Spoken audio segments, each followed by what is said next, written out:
We have been talking about the Lord's Prayer, and I feel a little check about running through this too quickly today. But when we come to the part of the Lord's Prayer, forgive us our trespasses as we forgive those that trespass against us. I feel like I went a little too fast on that the other day when we were talking about it.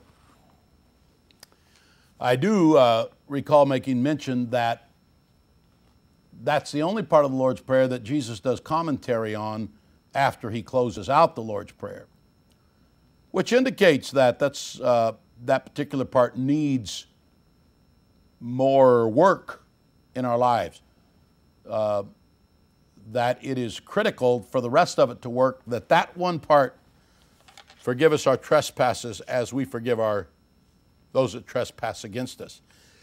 That part makes the rest is conditional, because he goes on to say, if you don't forgive, then your Father doesn't forgive. So our whole prayer, the degree of effectiveness of our whole prayer life, everything we ask God for, is conditioned upon what degree do we forgive those that trespass against us. Now, that's a big order. And I feel like nobody can live life very long without struggling with some feelings of being done wrong or cheated, or maybe you really were cheated. These feelings are not always unjustified in the sense of being untrue. People who've grown up and had abuse, and the question is, why did this happen to me? I just read the other day about a young man. He's 20 years old, and he struggled with mental illness all of his life, and finally found a way to overcome it. Serious mental illness. Found a way to overcome it. But he said all of the time that he struggled with it, he said, why me?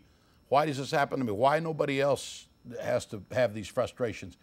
And so life deals us a hand, and some of you that join us here, we have fun, but you've had struggles in your life that are not fun, and you've had situations in your life that are tough to handle, and you've had things happen that have had a residual effect that's never going to go away in terms of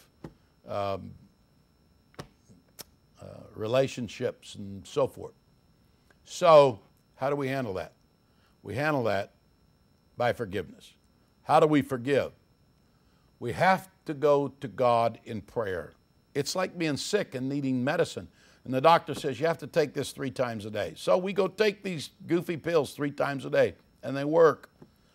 But when we get to these areas and we say we need to pray, and then we need to pray again, and then we need to pray again, that God will keep this washed out of me until I build up an immunity to that bitterness. We don't look at it the same way, and sometimes we say, no, I'm not going to do that. But we have to do that. And the greater your struggle with animosity, the greater your struggle with bitterness. I've had people say all kinds. I have people all the time saying all kinds of bad things about me, and how they could do it with me being such a good guy, I have no idea. But see, that right there will get some of them saying, see, he thinks he's everything. But anyway, be that as it may. Be that as it may. You have to figure out how to let all that flow off your back. And I can't tell you why you have things happen in your life that other people didn't. I can't, some of you do. We have stuff happen to us that everybody doesn't have happen to them, but everybody has something happen. You have to deal with it. You didn't ask for it, but you got it. But His grace is sufficient. And every struggle, if it's approached from the position that I'm talking about here today, every struggle, the greater the struggle, the greater the possibility of the bright joy of victory. So think about that. Think about that. Little suffering, little understanding, little strength, little patience. People who've never suffered, people who've never been abused, people who've never went through anything. There's a lot of stuff about patience and endurance and plodding on that they don't know about. Secrets that are secrets to success in every other area of life. So take the good stuff out of the problems that you have in your life.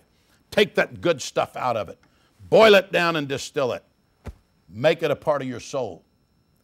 And if you read about Joseph, who was thrown into the pit, lied on in Potiphar's house, put in prison and forgotten. The Bible talks about that he was put in irons. The psalmist says he was put in irons.